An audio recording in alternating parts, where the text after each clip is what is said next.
70 år herinde så længe. Har I et specielt forhold til Billedbladet som ugeblad? Ja, altså for det første så læser vi det, og det gør vi, fordi det er et godt, venligt, positivt blad. Og, ja. Og så er det altid blevet behandlet godt af Billedbladet. Hvorfor ved jeg ikke, men altså det er vi blevet. Så det er vi faktisk rigtig glade for. Har I været med til Oscarfesten før? Ja, det har været mange gange. Det er jo en stor aften. Og det er jo sådan... Jamen det er det på mange måder. For det første er det som rigtig god underholdning, god musik og rigtig god mad. Men det er jo så også der, hvor man møder dem fra alle mulige stationer og produktionsselskaber, som man jo ikke ser til daglig. Det synes jeg er rigtig sjovt.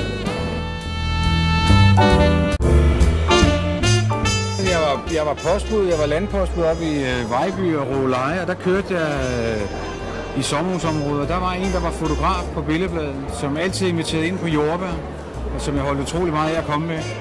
Det er faktisk det. Og så kan jeg jo huske, at min mor købte en gang med mig det her ugeblad, som man kunne, hvor der var masser af ting, man kunne læse, også selvom man ikke kunne læse så meget, fordi der var mange billeder. Så det er vel nok det, jeg kan huske det mest fra i sommerhus. Det var mest deroppe, at vi havde ugeblad i min familie.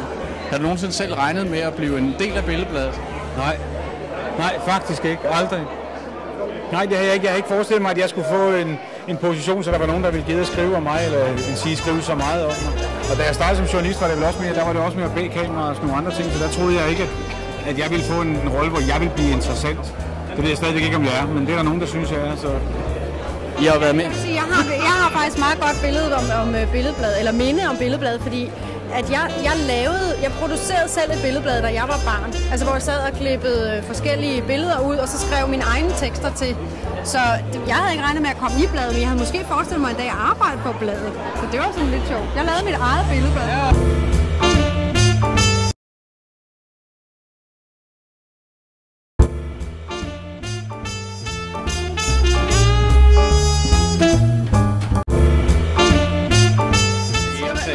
Du laver til daglig hammerslag, og hvis nu du skulle give en status på sådan en billedbladsfest her, er det så en 5'er, eller er det en 1'er? Det er en ren 5'er, helt op. Og du har 4 gange, og det er en fantastisk fest. Hvad er der specielt ved billedbladsfesten? Jeg synes, at atmosfæren er rigtig god, maden er rigtig god, det betyder noget for en jøde.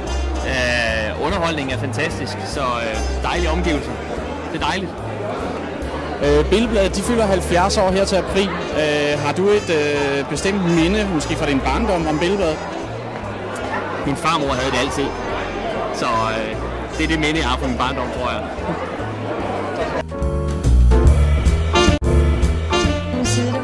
Hun gør Danmark dejligere, og det var altså ikke meningen, at jeg skulle have været med, og jeg sad i ishockeyudstyr, og jeg kan huske, at min mor blev rasende. Jeg tænkte, nej, hvad laver min datter der? Og jeg vidste ikke selv, hvad jeg lavede andet, end at der var lavet en eller anden sjov billedreportage op på Hørsholm Skøjte, eller hvad jeg havde været, 13 år eller sådan noget. Men jeg kan ikke huske, at Billedbladet har ikke ligget på hylden hjemme hos os. Det var der ikke rigtig råd til. Men det er det jo nu, og jeg synes, det er sjovt at se, hvilken forvandling Billedbladet har gennemgået de sidste 20 år, hvor jeg selv har været i branchen. Så jeg læser Billedbladet på arbejdet. Du har været med til Oscarfesten her før. Hvad er der specielt ved den her fest? Jamen, Oscarfesten er jo noget specielt. I starten for mange år siden, der hed det jo Rosefesten, og det var der, hvor man kunne kåre tv-værter. Så fik man, jeg har jo 4 af dem, der fik man sådan en guldrose, og dem har jeg gemt alle sammen derhjemme. I dag er det jo blevet noget meget, meget større, fordi man jo rent faktisk gør det seriøse, at man kårer årets dokumentarprogram. Og jeg synes, det er rigtig vigtigt, at der er nogen, der gør det, og derfor er det dejligt, at det går Billedbladet. Til Camilla Martin, hvorfor er du til fest her i aften? Jamen, jeg har jo fået sådan en fin invitation, og så har jeg hørt, at det er en rasende hyggelig fest, og man har det sjovt, og der er festeballade, så tænker jeg, men det kunne jeg da godt prøve, så derfor har jeg sagt ja tak. Kender du noget til Billedbladet i forvejen? Har du en eller anden sådan barndomserindring om Billedbladet? De fylder jo snart 70 år. Jamen, jeg kan nok ikke komme udenom, at sådan noget som Billedbladet derude og hjemme, hvad det ellers hedder, det har jo ligget hos min mormor, når jeg har været på ferie deroppe, så Billedbladet kender jeg bestemt godt, ja. Så du har læst meget i det, da du var barn? Ja, og jeg læser det også stadigvæk, vil jeg sige. Jeg synes, det er et super fint blad, og der er mange gode oplysninger, uden det går måske over grænsen. Så jo, jeg kender bestemt godt Billedbladet.